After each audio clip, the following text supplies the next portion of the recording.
राधे राधे दोस्तों। ईश्वर आपकी सभी मनोकामनाएं पूर्ण करे और आप सभी को खुश और स्वस्थ रखे। चलिए कहानी शुरू करते हैं। हमारी आज की कहानी का शीर्षक है एक रिश्ता ऐसा भी। रोहित अपने ऑफिस जाने के लिए तैयार हो रहा था। वह अपने कमरे से निकलता हुआ बोला, ज्योति, बाबूजी उठे नहीं क्या अभी तक? टाइम पर दवा नहीं लेने से उनकी तबीयत बिगड़ जाती है। रोहित की बात सुनकर ज्योति उससे बोली, रोहित, जरा देखोगे क्या उनके कमरे में जाकर? मैं रोटियां बना रही हूँ, सब्जी भी गैस पर रखी है। तुम्हारा और बच्चों का टिफिन भी लगाना है अभी। जागते ही चाय चाहिए उनको, वो भी सुबह ठीक 7 बजे। अब तो 7:30 बज रहे हैं। आज चाय चाय करते हुए किचन तक आए भी नहीं। ज्योति की बातें सुनकर रोहित को भी आश्चर्य हुआ और सोचने लगा कि बाबूजी आज अभी तक उठे क्यों नहीं। वो तुरंत उनके कमरे में गया। बाबूजी अभी बिस्तर पर ही थे, गहरी नींद में। रोहित ने उन्हें आवाज़ दी, बाबूजी उठिए, 8 बजने को आए। आज चाय नहीं पीनी क्या? कोई जवाब ना पाकर रोहित ने उन्हें हिलाया और जगाने की कोशिश की, लेकिन उनके एकदम ठंडे पड़े शरीर के स्पर्श से वह चौंक गया और चीखा, ज्योति, ज्योति, इधर आओ जरा, देखो बाबूजी उठ नहीं रहे हैं। रोटी बेलन छोड़कर सब्जी की गैस बंद करके ज्योति तेजी से बाबूजी के कमरे में पहुंची। रोहित को कुछ भी सूझ नहीं रहा था। बोला, ज्योति देखो, बाबूजी उठते नहीं हैं। ज्योति ने भी कोशिश की मगर बाबूजी नहीं जागे। उन दोनों की आवाज़ सुनकर बच्चे भी दौड़े दौड़े आए। उन्होंने भी अपने दादाजी को जगाना शुरू किया। दादाजी, दादाजी उठिए ना। लेकिन वह हिले तक नहीं। यह देखकर ज्योति की आंखों में आंसू बह निकले। फिर खुद को मानो सांत्वना देती हुई बोली, जरूर रात की दवाओं के असर से गहरी नींद में है। ठहरो, मैं डॉक्टर को फ़ोन करती हूँ। ज्योति ने बाबूजी के रेगुलर डॉक्टर को कॉल किया। हेलो डॉक्टर साहब, मैं अंबिका बोल रही हूँ। डॉक्टर बोले, हाँ अंबिका बोलो, बाबूजी तो ठीक है ना? परसों ही तो उन्हें चेक किया था, बीपी थोड़ा बढ़ा हुआ था, इसीलिए मैंने दवाई भी चेंज कर दी है। ज्योति बोली, डॉक्टर साहब, बाबूजी उठ नहीं रहे हैं, प्लीज़ आप जल्दी घर आएंगे क्या? डॉक्टर बोले, हाँ हाँ, मैं तुरंत आता हूँ। 10 मिनट में डॉक्टर साहब आ गए। बाबूजी को चेक किया, फिर रोहित की पीठ पर सांत्वना की थपकी देते हुए बोले, आज सुबह सुबह ही डेथ हुई है इनकी, बीपी ही इन पर भारी गुजरा। मैं डेथ सर्टिफिकेट बनवाकर भिजवा देता हूँ। डॉक्टर की बात सुनकर ज्योति हिचकियाँ ले लेकर रोने लगी। डॉक्टर ने उससे कहा, अंबिका, जन्म मरण हमारे हाथ में थोड़े ना होता है, और फिर उम्र भी तो हो गई थी इनकी, होनी को कौन टाल सकता है। फिर रोहित की ओर देखते हुए बोले, मैं तो कहता हूँ अच्छा ही हुआ जो तकलीफ से निजात पा गए। अल्जाइमर रोग बहुत तकलीफदेह होता है, खुद पेशेंट के लिए भी और उसके नाते रिश्तेदारों के लिए भी। तभी डॉक्टर रोहित की तरफ देखते हुए बोले, डेथ सर्टिफिकेट पर उनका नाम क्या लिखूं? उन्हें चेक करने आता था तो तुम लोगों की देखा देखी मैं भी उन्हें बाबूजी ही कहता था। अंबिका के बाबूजी के रूप में ही जानता हूँ मैं इन्हें। डॉक्टर ने आगे कहा। थोड़ी देर के लिए रोहित और ज्योति सकपकाए से एक दूसरे का मुंह देखने लगे। फिर अंबिका ने चुप्पी तोड़ी और डॉक्टर से बोली, डॉक्टर साहब, मेरा नाम अंबिका नहीं ज्योति है। पिछले 10 सालों से मैं बाबूजी के लिए अंबिका बनी हुई थी। डॉक्टर बोले, क्या मतलब? ज्योति ने अपनी बात कहनी शुरू की। यही कोई 10 साल पुरानी बात है डॉक्टर साहब। मैं साग भाजी लेने सब्जी मार्केट गई थी। खरीदारी के बाद जब मैं मार्केट से बाहर आई और किसी खाली रिक्शे की तलाश में इधर उधर देख रही थी कि तभी अंबिका, अंबिका पुकारते हुए एक बुजुर्गवार मेरे करीब पहुँचे और मेरी बाह पकड़कर मुझसे बोले, अरे अंबिका, मुझे अपना घर नहीं मिल रहा। कब से मैं यहाँ खड़ा हूँ, लेकिन किधर जाऊँ कुछ समझ ही नहीं आ रहा। अच्छा हुआ तू आ गई, चल अब घर चलें।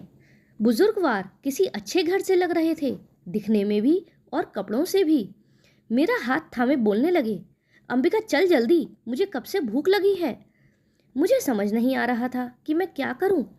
बुजुर्गवार की स्नेहमयी मीठी वाणी सुनकर सोचा कि उनको घर ले जाती हूँ, कुछ खिलाकर शांति से उनका एड्रेस पूछती हूँ और फिर उन्हें उनके घर छोड़ आती हूँ। अतः रिक्शे पर हम दोनों घर आ गए। घर पहुँचते ही बुजुर्गवार बोलने लगे, अंबिका जल्दी खाना दे दे, बहुत भूख लगी है। मैंने जल्दी से थाली में उन्हें उपलब्ध भोजन परोसा तो कई दिनों के उपवास जैसे वह तेजी से खाना खाने लगे। भरपेट भोजन के बाद मैंने उनसे पूछा, बाबूजी, आप कहाँ रहते हो? याद है क्या आपको? चलो मैं आपको आपके घर छोड़ आती हूँ। बुजुर्गवार मुझसे बोले, अरे अंबिका, यही तो है मेरा घर। अरे मैं तुम्हारा बाबूजी हूँ। तुम मुझसे नाराज हो क्या, जो मुझे ना पहचानने का नाटक कर रही हो? अब मुझे कुछ भी सूझ नहीं रहा था कि मैं क्या करूं। फिर भी मैंने उन्हें प्यार से बिठाया, थोड़ी देर उनसे बातें की, फिर वे बाहर आकर सोफे पर ही सो गए। शाम को रोहित के घर आने पर मैंने सारा किस्सा उन्हें सुनाया। फिर रोहित के कहने पर हमने न्यूज़पेपर में गुमशुदा वाले पृष्ठ पर और टीवी के गुमशुदा वाले कार्यक्रम के माध्यम से बुजुर्गवार का एड्रेस और नाते रिश्तेदारों का पता करना प्रारंभ किया। रोहित ने पुलिस थाने में भी बुजुर्गवार की जानकारी दी। पुलिस ने कहा, कुछ पता चलने पर खबर जरूर करेंगे। तब तक बुजुर्गवार को अपने घर पर रखो, या तुम्हें कोई दिक्कत हो तो उन्हें सरकारी वृद्धा आश्रम अथवा अस्पताल में दाखिल करवा दो। अंबिका अंबिका पुकारते वे मेरे आगे पीछे घूमा करते। अंबिका, आज भिंडी की सब्जी बना, आज बेसन के भजिए वाली कड़ी बना, आज हलवा खाने की इच्छा है। ऐसी फरमाइशें किया करते। उनकी बातें, उनका अपनापन देख सुन मेरा मन भर भर आता। बड़े हक से वे मुझे हर बात कहते, जो मुझे भी बहुत भाता था। मुझे उनकी हर बातों से हर पल एक बेटी या बहू होने का एहसास होता रहता। मेरे माता पिता और रोहित के माता पिता इस दुनिया में नहीं थे, इसीलिए उनकी बातों से मुझे उनके पिता होने का एहसास होता, जो मुझे बहुत अच्छा लगता था। रोहित भी उन्हें पसंद करने लगे थे। मेरे बच्चे भी उन्हें दादाजी दादाजी कहकर उनके आगे पीछे घूमते रहते, और वे भी उनसे बड़े ही प्यार से बात करते थे, जैसे वह उनके नाती पोते ही हों। हफ्ता भर गुजर गया, लेकिन उनका कुछ भी पता नहीं चला। उनसे मुझे घर में कोई हेल्प नहीं मिलती थी, लेकिन घर में रह रहे एक बुजुर्ग का अस्तित्व हमें खूब अच्छा लगने लगा था।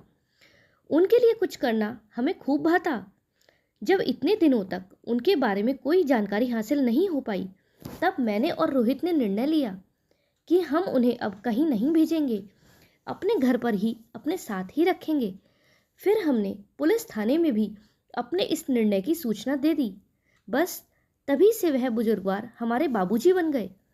उन्हें भूलने की बीमारी थी, इसीलिए हमने उनसे कभी उनका नाम पूछने की कोशिश भी नहीं की, क्योंकि अगर हम ऐसा करते तो शायद उन्हें लगता कि हम उनका मजाक उड़ा रहे हैं। और इसी तरह 10 बरस हो गए। मेरा दूसरा नामकरण अंबिका हुए। अंबिका नाम शायद उनके जीवन का कोई महत्वपूर्ण हिस्सा है, जिसे वह बहुत प्यार करते थे। आज बाबूजी के साथ अंबिका का भी अस्तित्व समाप्त हो गया। ऐसा बोलते हुए ज्योति की आंखों से पुनः झरझर आंसू बहने लगे। ज्योति से सारा किस्सा सुनकर डॉक्टर निशब्द हो गए। थोड़ी देर बाद बोले, इतने सालों में मुझे जरा भी महसूस नहीं हुआ कि ये तुम्हारे पिता नहीं बल्कि कोई गैर हैं। सच कहूँ तो अल्जाइमर बड़ा ही गंभीर रोग है। आजकल वृद्ध लोगों में यह समस्या बढ़ती ही जा रही है। आज के दौर में खुद की औलादें अपने माता पिता को साथ रखना पसंद नहीं कर रहीं। पैसे प्रॉपर्टी वसूल कर वृद्ध माता पिता की जवाबदारी से मुंह मोड़ लेने का चलन समाज में बढ़ गया है। दिनों दिन वृद्धा आश्रमों में भीड़ बढ़ती ही जा रही है, लेकिन इसी समाज में आप जैसे लोग भी हैं, यह मेरे लिए बेहद ही आश्चर्य का विषय है। फिर डॉक्टर साहब खामोश हो गए। उन्होंने रोहित और ज्योति की पीठ पर प्यार और सांत्वना भरी थपकी दी। फिर उनसे पूछा कि उनकी डेथ सर्टिफिकेट पर इनका क्या नाम लिखूं? तब रोहित बोला, मेरे पिताजी का नाम अविनाश था, आप अविनाश ही लिखिए। उसके बाद डॉक्टर साहब डेथ सर्टिफिकेट भिजवाने की बात कहकर डबडबाई आंखों से घर के मुख्य द्वार की ओर बढ़ गए। दोस्तों, क्या आज के समय में रोहित और ज्योति जैसे लोग होते हैं? और अगर होते भी हैं तो जो भूलने वाली बीमारी वाले बुजुर्ग थे, क्या इस तरह के सच्चे आदमी भी होते हैं? कई बार लोग धोखा देने के लिए भी दूसरों से इस तरह का व्यवहार करते हैं। और जब सीधे साधे लोग उनके जाल में फंस जाते हैं तब उन्हें धोखा देकर उनका घर बार लूट लेते हैं। तो ऐसे समाज में रहते हुए ज्योति और रोहित का फैसला सही था या गलत, कमेंट में ज़रूर बताइएगा। दोस्तों, अगर आपको कहानी पसंद आई हो तो वीडियो को लाइक करें और चैनल पर नए हों तो चैनल को सब्सक्राइब करें।